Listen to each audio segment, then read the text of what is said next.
Yes. So you can now open your eyes and you can verify if you have succeeded in increasing your height. You can take another measurement of your height and check. Also keep in mind, there's an interesting relation between this power and the theme of the session that we had, and that is our body is directly manifested as a creation of the image that we have. You know, we may be doing gym or so many different things to change our body, but our body is not just created by that or even by our diet, but fundamentally our body is created by the image that we have. So as we have just learned about ego, all the different types of ego and how we are constrained within specific images, identities, then when we learn to drop all of these and when we move beyond the limits of our ego, we will also see that this change, this breakthrough will also reflect in our body, and we will be able to design the body that we want. All right. So you can also share if any of you have, if you have taken a measurement, if you are observing any change, you can let us know in the chat. And congratulations for all of you. Also keep in mind, many times we can also see even a decrease, even though we try to increase our height, we can see a decrease also. That is fine. It's not going to stay. All right, Kailasat Taiwan, the person in Kansas, Taiwan is sharing that she has increased her height. It's plus 0.5 centimeters. That's really great. Congratulations, man. It's very nice to know that you are successful with that. And you can see, like, it's, of course, it's really nice to see that you know, you are changing your body height. But also see inside, like, what does it do in your space inside you? What kind of a breakthrough do you see? You will be able to experience, of course, that your feeling connection with Swamiji goes to the next level, and you'll have so much of empowerment, right? That's really great. Congratulations. Thank you for sharing also and letting us know that you have succeeded in manifesting this power. And we encourage all the other participants as well to continue playing and continue practicing this power. Maybe if you feel like, you can share what is the cognition that you are having, what is the click because of which you are able to manifest, that the other people in the Zoom can also feel inspired and try it out for themselves. All right, really good. So with this, let's continue. And we are going to be entering into our next session. And the theme of this session is gratitude. So we are going to be learning about the importance of gratitude, which is much more than just a social value or a moralistic value, but gratitude is the highest frequency of consciousness that we can create. And it has enormous benefits, both inside us and outside us. All right. So come to the space of listening and let's discover why. Yes, beautifully. Like until now, we have learned so many details about ego in different ways, how they express and what are the results of ego, what are the circumstances. But now we are going to learn about a very powerful methodology and a very powerful energy that can simply make the ego redundant. If you just celebrate the space of gratitude, simply you will flow with life. When we recognize that we are part of the total scheme of existence and that we are lovingly taken care of by existence every minute, we are overcome with gratitude. We become truly thankful for what we receive every moment, even if it is as basic as the use of our very limbs and senses. Gratitude is your response to recognizing the abundance of existence. It is a wonderful, flowering energy within you. There's one energy that takes care of everything in your life. It is the energy of gratitude. If you ever feel that there is something missing in your life, it is because you feel less gratitude. There are many religions in the world today, and each of them emphasize on a particular approach, such as prayer, austerity, surrender, etc. There's one thing that cuts across all these and connects you directly to the divine energy, and that is gratitude. Gratitude is the greatest religion. When the Supreme Pontiff of Hinduism tells this, people wonder, how can gratitude be a religion? Why should it be a religion? It can be a social habit, but not a religion. Gratitude should become the very breath of a person, not even merely religion. Gratitude is a transforming energy. It transforms the happenings in you and around you. It is an energy that harmonizes you with the energy of the universe and brings back tremendous prosperity to you. With gratitude, you will see that existence simply responds to you as if it is a living being. It is the channel to commune with existence. When gratitude happens, it works beautifully through the law of attraction and attracts great prosperity to you. Now, how is this possible? So, a small story to illustrate how gratitude is connected to the law of attraction and how powerful it can transform our lives. So, Akbar, who was a king from India, was he with Birbal, who was his advisor. They were walking together on the street one day, and they happened to pass by a sandalwood dealer. And Akbar, the king, told Birbal, "I don't know why, but I feel like hanging this man." Suddenly, he had that thought that he just felt like hanging this man for no apparent reason. And 1 month passed by, and the two of them walked past the same sandalwood dealer again after 1 month. And this time, Akbar the king said, "It's really strange, but I feel like giving this man some endowment today. How is this possible? I felt like killing this man just a month ago, and even though nothing happened, now I feel like giving an endowment to him." So he asked his advisor, who replied, "O king, a month back, the sandalwood dealer's business was suffering, and when he saw you walking past, he thought to himself that if the king dies, then the courtiers would come to buy a lot of sandalwood from me for his funeral pyre." And so he was sending out all these negative thoughts, these negative vibrations that prompted you to feel hatred towards him. So that's what the advisor to the king explains to him. And that is why last time you felt like hanging him, even though you did not have any particular reason for it. So what I did, the advisor does, I immediately purchased. I went to this sandalwood dealer and I bought a lot of sandalwood from him to make different kind of furniture, tables, and chairs for our kingdom. So this is what the wise advisor of the king went and did. And this sandalwood dealer was, of course, very happy. And today he feels grateful to you for it because you are the cause of his prosperity. And that is why you are now struck by the positive vibrations from him, and therefore you feel like giving him some endowment. So, as you understand, the space in which the sandalwood dealer was, as he was suffering, immediately as the moment these negative vibrations were emitted from his inner space, they were picked up by the king. So it's a very subtle process.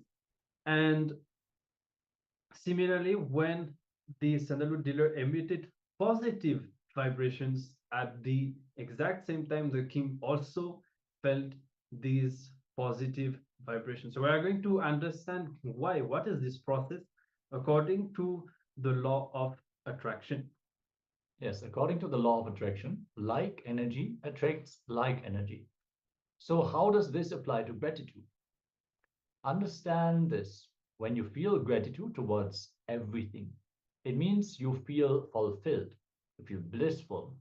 So, when you radiate gratitude, your energy of fulfillment attracts fulfillment back to you in the form of material gains, good relationships, good health, and so on.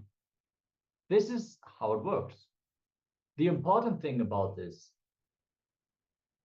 is that material gains, good things and relationships, they come through the resonance with the existence. So simply by maintaining this space of gratitude, it really transforms you into a beautiful human being inside and out. What you experience inside about you, what others experience about you, and the very life that you experience on the outside of you also. There has been some research done on the law of attraction and on gratitude in particular. So psychologists have studied the effects of the feeling of gratitude on people. In their first study, two researchers, Dr. Michael McCullough of Southern Methodist University in Dallas, Texas, and Dr. Robert Emmons of the University of California at Davis, concluded that the gratitude played a major role in a person's well-being. Their study divided a few hundred people into three groups and required them to maintain daily diaries. The first group maintained a diary of all the events that happened during their day. The second group recorded only their unpleasant experiences. And the third group made a daily list of things for which they were grateful. The results of the study indicated that daily gratitude exercises result in higher reported levels of alertness, enthusiasm, determination, optimism, and energy. Additionally, the third group, which recorded gratefulness, experienced less depression and stress, had a greater inclination to help others, exercised more regularly, and made more progress towards their personal goals. According to the findings, people who listed daily items of gratitude were also more likely to feel loved. McCullough and Emmons also noted that the attitude of gratitude encouraged a positive cycle where one act of gratitude encouraged another. Many times you would have experienced this in a situation where you could have reacted either way. When you pick gratitude, it'll express in the person, in the people who are around you also. So the findings also indicated that gratitude could work independently of faith. Though gratitude is a big part of most religions, they suggested that the benefits extended to the general population, regardless of whether they had faith or not in any particular religion. They further suggested that anyone could increase their sense of well-being and create positive social effects just from counting their blessings. Right. So many important understandings that we have received in this session on the transformative power of gratitude. We can take a few moments to look in how in our lives so many times we do just like this sandalwood dealer was doing. How just because of his negative feelings, negative thoughts, he attracted negativity from the people around him. And the key here is really to realize how it is a very subtle automatic process. It is not that he went and spoke to the king and then something happened between them which led to something, some negative consequences for him. It is an immediate process. The king immediately responded to the thoughts that he was having. So we can see in our lives also how it happens when we have negative thoughts or just when we are not aware and we just run the default course of our life with the patterns that we have, how this inner space also attracts exactly its corresponding energy around us in the form of people and situations. And even sometimes, for example, you may have certain thought about a certain person. You may be, thinking inside you, and like let's say you have a conflict with someone, and when that goes down inside you, you actually create that situation, that reality outside, just because of your inner space. Now, if we change that, if we replace this negativity by positivity, and that can be easily achieved when we decide to bring gratitude, then we completely transform everything around us. And instead of attracting and manifesting negative situations, we just spontaneously manifest positive situations, positive responses in people. People who would have had enmity towards us suddenly will approach us with a lot of understanding, listening, love. So all these great things start happening when we pay attention to our inner space and when we decide to develop gratitude inside us. Yes, many of you would have noticed, just as Maharaj has shared, you carry that violence inside you. You maybe already have that conversation with the person. You already decided what you're going to tell to them. Even if you calm down afterwards, the moment you start talking to the person, you will not be able to hold yourself. Just a little bit is enough to make it explode. And in the other way, many of you would have experienced the power of completion. When you decide, no matter what has happened between us, I'm going to carry the space of completion. And all of a sudden, they, by themselves, without you saying a word, they come towards you from a whole new space which you would have never expected. So that is really the power of gratitude, the power of this powerful space, holding this powerful frequency. So with this, we are now going to enter into a video with the Supreme Pontiff of Hinduism, where he sheds light on the power of gratitude from a different angle, how it is related to the Sahasrara Chakra, the crown center, that is the seat of the very Guru in our life. So let us all be in a space of deep listening and restful awareness and deep gratitude as we listen to Swamiji sharing about exactly this topic. All right, this session is all about overflowing. Sahasrara Chakra. Here I am sharing with you some of the important secrets, deep truths.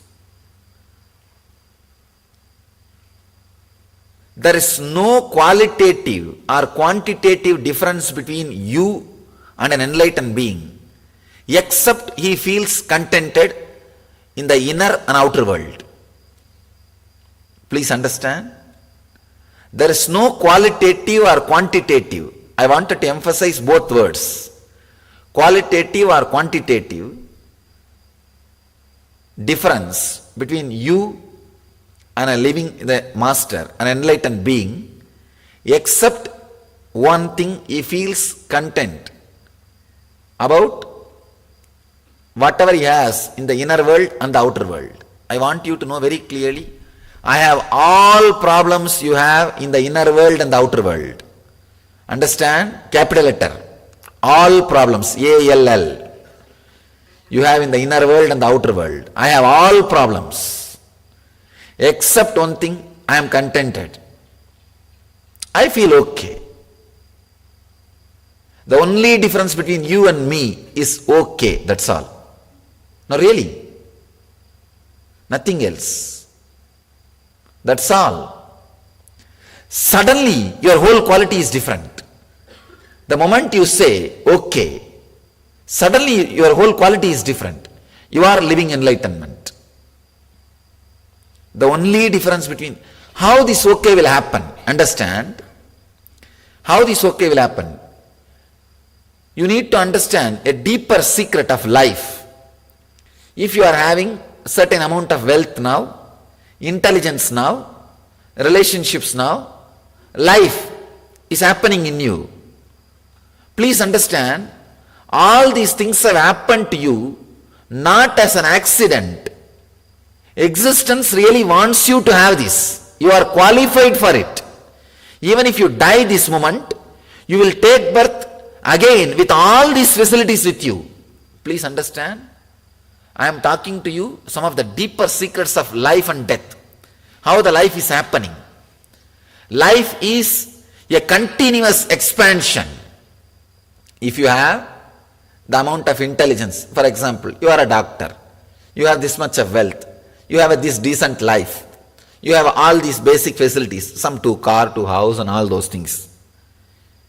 Do not think it happened to you as an accident. If you think it happened to you as an accident, you will be afraid to die. You will be afraid of life. You may be thinking any time it may be taken away from me. If I die, then I have to work again to get everything. Who knows? I will have that kind of circumstance, that kind of situation, that kind of everything. Who knows? You have all kinds of misunderstandings, all kinds of insecurity, all kinds of feelings. I tell you, even if you die, you will take birth in a place, in a situation, in an ambience where you will be little more than this, not lower than this. This is the way life happens. If you are holding on to some position which you are not worthy, even now, don't think it will be left with you. It will be taken away from you. You are worthy of where you are. Understanding you are worthy of where you are. That is the first rule to bring confidence or contentment. That's the first thing you need to understand. Existence is living through you. Please understand. I am sharing my enlightenment with you because I feel fulfilled about it. Same way, you are having whatever you are having because existence wants to live through you. It wants to fulfill itself through you. When you achieve something great, existence feels pampered because it wants to achieve it through you. It wants to live it through you. You are not an accident. You are a clear incident. I am not consoling you. I am not giving you some consolation. I am not the person to console you. I am stating the exact truth. If you think I am giving you confidence, consolation, positive thinking, you are wrong. I don't do that job. I am not interested in that job. I am stating straight, simple facts. I am stating straight, simple truths. If you imbibe, get inspired, it is up to you. Otherwise, I don't have a problem. Because I am not a positive thinker, or I am not teaching positive thinking. I am not having some self-confidence workshop. No.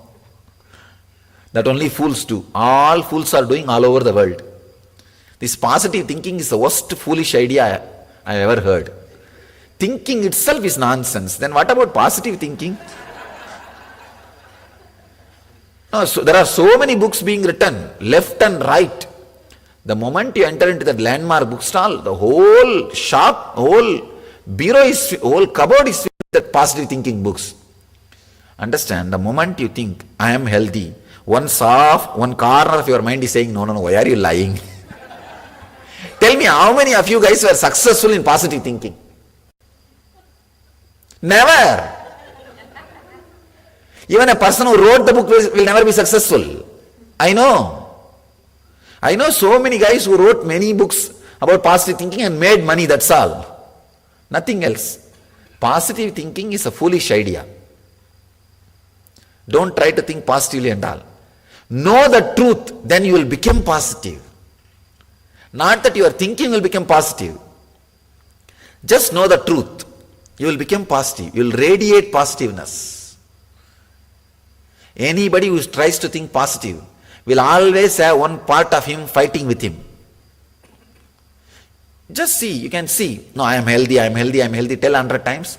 You will be very strongly telling inside you, no, I am not healthy, I am sick, I am just lying, I am just trying to cover my sickness. You know it. Just try any positive thinking. You will have a big drama in you. How many of you have tried this positive thinking, this kind of things? Then you know the fun. You know the fun. All I am telling you is, don't try to be positive, try to have positive thinking and all. Just know the truth. You will radiate positivity, which can never come by positive thinking. Positive thinking is like a putting some cream on your skin. Knowing the truth is really radiating positivity from inside. The work needs to be done little deeper level, not in the skin level. Not on the skin level. Positive thinking is more like covering the septic tank with the lid. Is the word septic tank exists in West? Same word? Okay. Covering the septic tank with lid is going to help? No. Clear it out. The cover is no way going to cover it. How much ever it covers, you know. Can you, just because it is covered, can you sit on the septic tank and eat? You can't, because you know it's only cover. Same way, how much ever you try to have positive thinking, no, I am healthy, I am happy, I am blissful, so however you try to have, what will happen? No. Knowing the truth is different and just thinking positively is different. Thinking positive and all those things, you see, I want you to know this story, then you will understand the power of thinking positive. You know, the greatest, the positive thinking, that kind of that self-confidence author, you know, Dale Carnegie, yes, sorry. Dale Carnegie, he wrote 2 books, How to Win Friends and Influence People, and How to Stop Worrying and Start Living. Any of you have read that book? Next to Bible, his books have been sold in the planet Earth. Do you know? Next to Bible. Next to Bible, practically his second Messiah. No, next to Bible, his books have been sold all over the world. In the first book, How to Stop Worrying and Start Living, he writes about how to come out of the suicidal tendencies. That is the main theme. And the next book, How to Win Friends and Influence People, he is talking about how to have a beautiful relationship with your spouse. That's the main theme. How many of you read these 2 books? I have read. And I want you to know a biographical fact about his own life. He committed suicide because he was not able to cope up with his wife. No, really. Understand, a man who wrote a book which is sold and read next to Bible. 2 main themes of the book, he was not able to keep up. He wrote whatever he was not able to keep up. The night he will sit, whatever practical problems he faces and unable to solve, that same problem he will expand and expand and expand and will never give a solution, and that became a popular book. See, when you read a book, when you see that author also had the same suffering, you feel a kind of a sympathy towards him. And you continue to read and enjoy. That is what has happened. Please understand, that is what has happened. That is the main reason why that book has become very popular. When you read, you feel connected. Oh God, he is talking to me exactly the problem I have. You don't even think whether he is giving you a practical solution. You only bother about, oh God, I feel really he is sympathetic towards me. You know, there is sympathy. There is somebody who is suffering the same problem you have. And you feel as if you have a solution. I can give you 2-3 tips how to become a great philosopher. Just, I think I already told you once. Write all the problems you have in a very orating way, with all beautiful words, and do not give solution. Because you yourself don't know. Or give the solution what you have. Whatever you have is not a solution.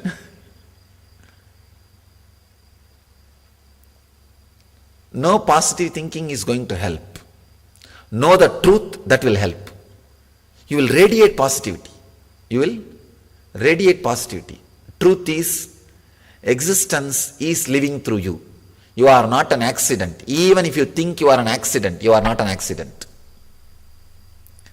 Existence is feeling, really overflowing.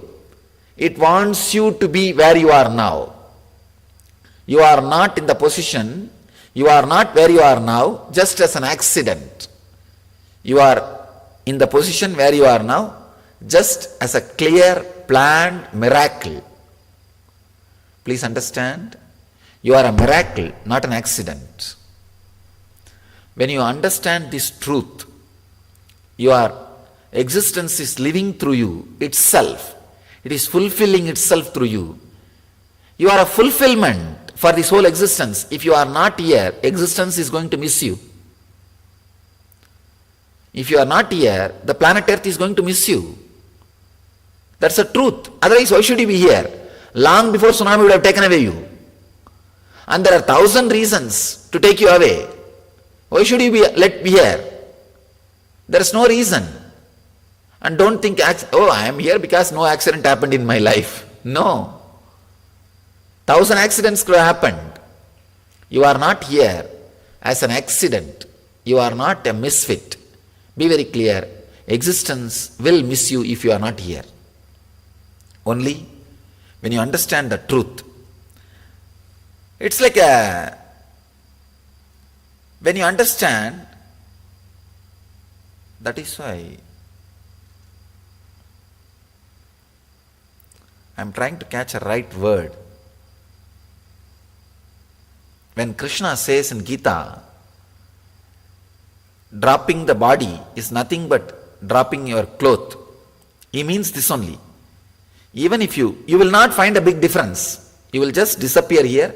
You will appear in some place almost in the same ambience, same kind of ambience. Because you are qualified for it. If you have developed your quality, you will appear in a better ambience. That's all. It's a simple logic. It's a simple truth. With this understanding, you will have a deep relaxation. Oh God, I am worthy of what I am.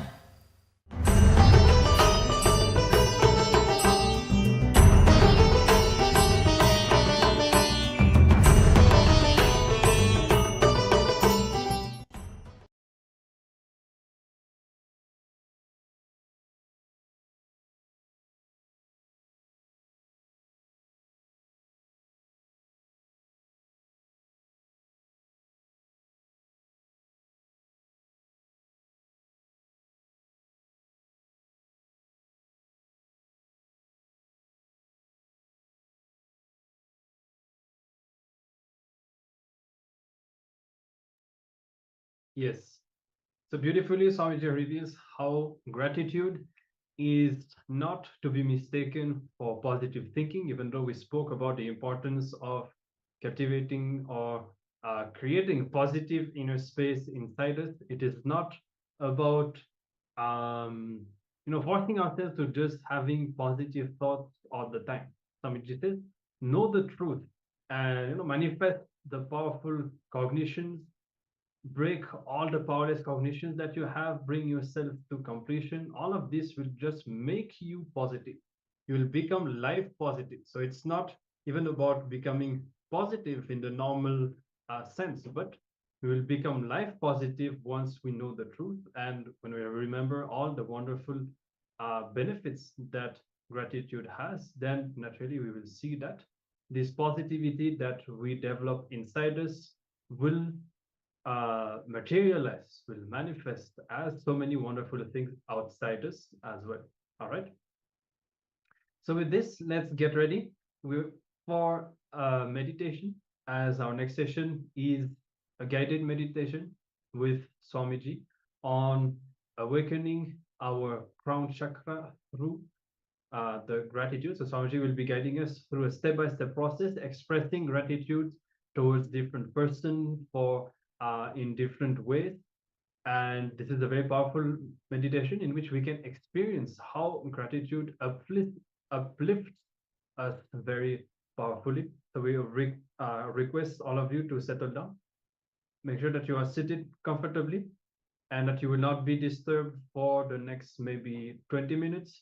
If needed, you may request the people around you not to disturb you. Make sure that you are seated comfortably and if possible, sit on the ground in a cross-legged posture. If it is difficult for you, you can have a bit more of comfort. That is also fine. And let's get ready to enter into this guided meditation. You can close your eyes and sit, connecting with Swamiji in your inner space. Let's come to a deep space of receptivity and listening. And let's now begin the meditation.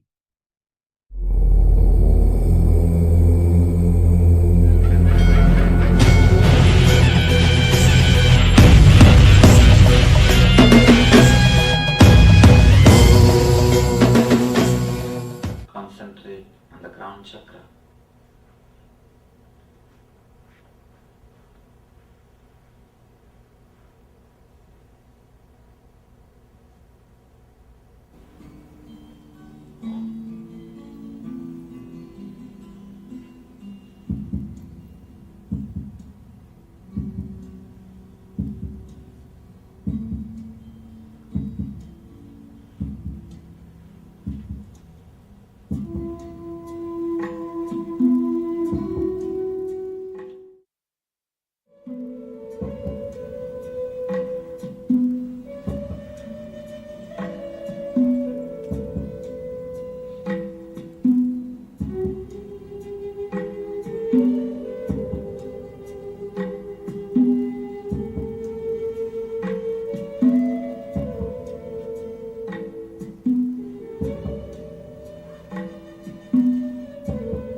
Feel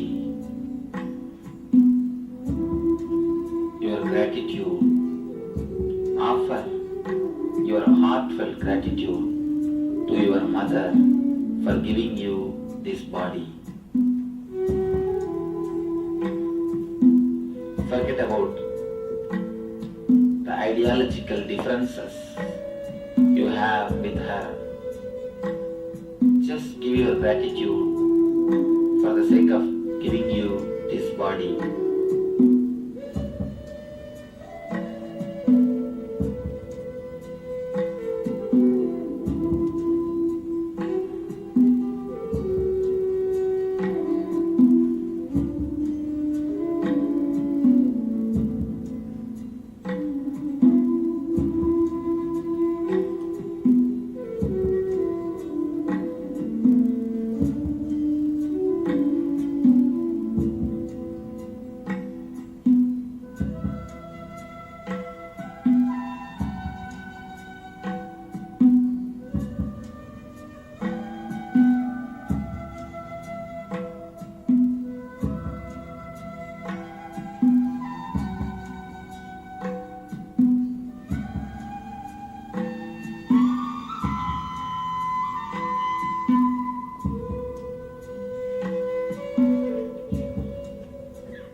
Give your gratitude to your father for giving you the life.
Give your heartfelt gratitude to your immediate family and relatives who took care of you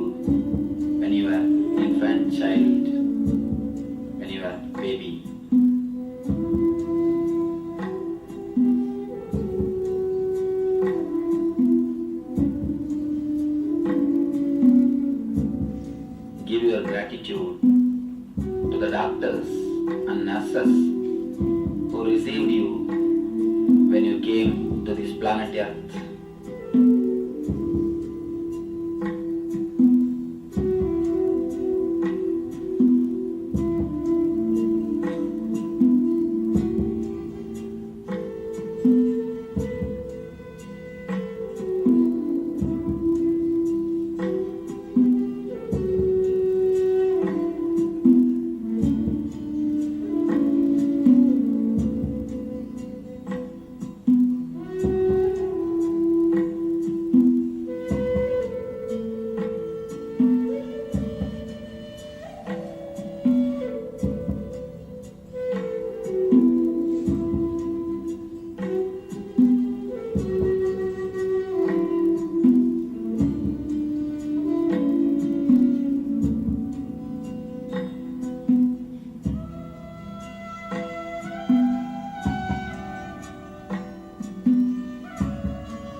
Gratitude to the teachers who gave you preliminary education.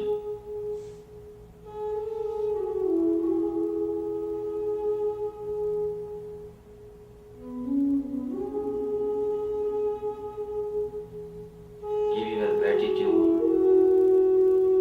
to all the professors who gave you higher education and professional education.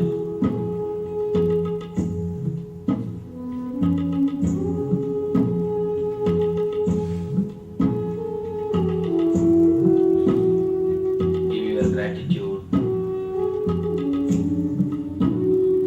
to all your friends who made your young age more joyful and more blissful.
care of you at the time of necessary, whenever it was necessary.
Give your gratitude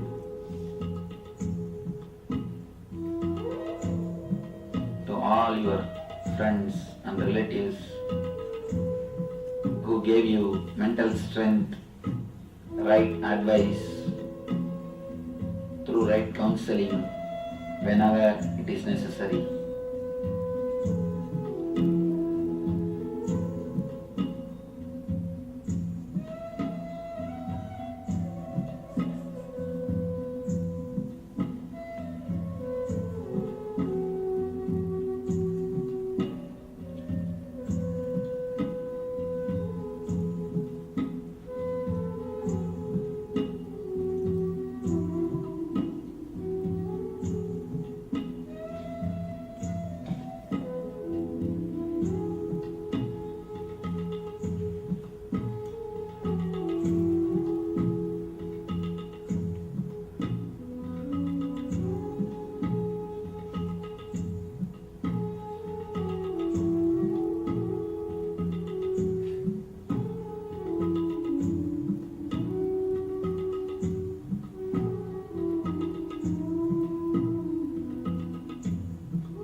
Give your gratitude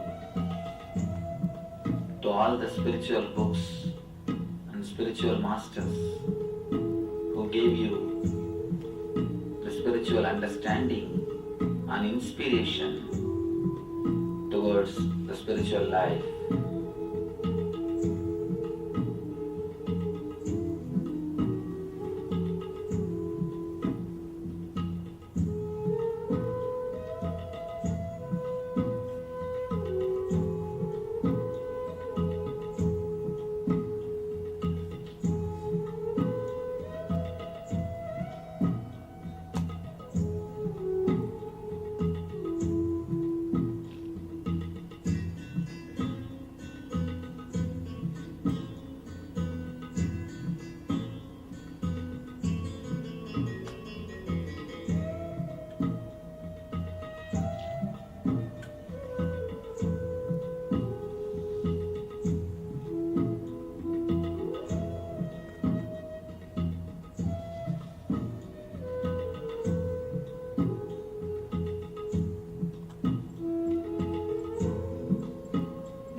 gratitude to your wife or to your husband for giving you the love and security feeling in the life.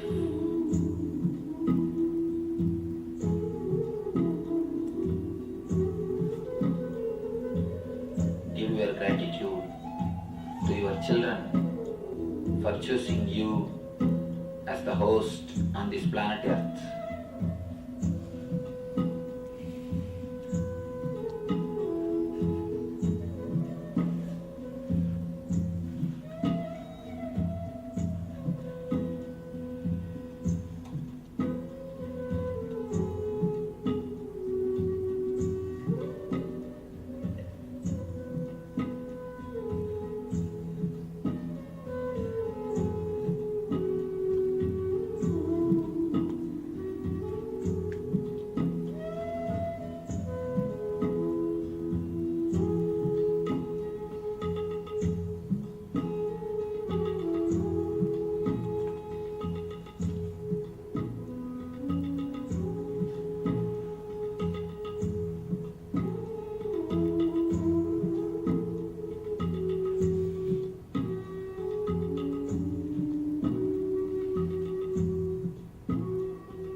Give your gratitude to every single individual who is responsible for your physical health, mental health,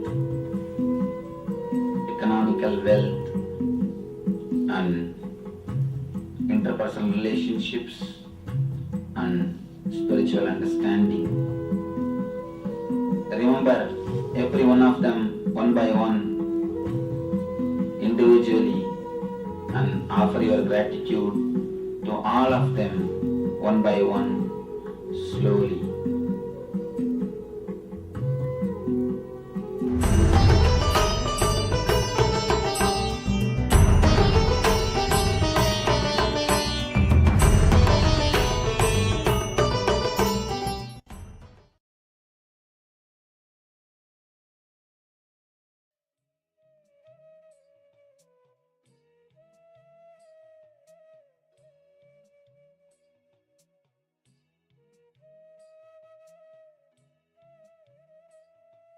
Yes, you can open your eyes and come back.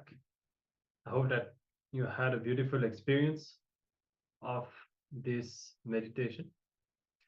Do practice what Swamiji has revealed daily, noting down everything that you feel grateful for. You will see that it's very simple practice of feeling grateful for even simple things will change your inner space so much.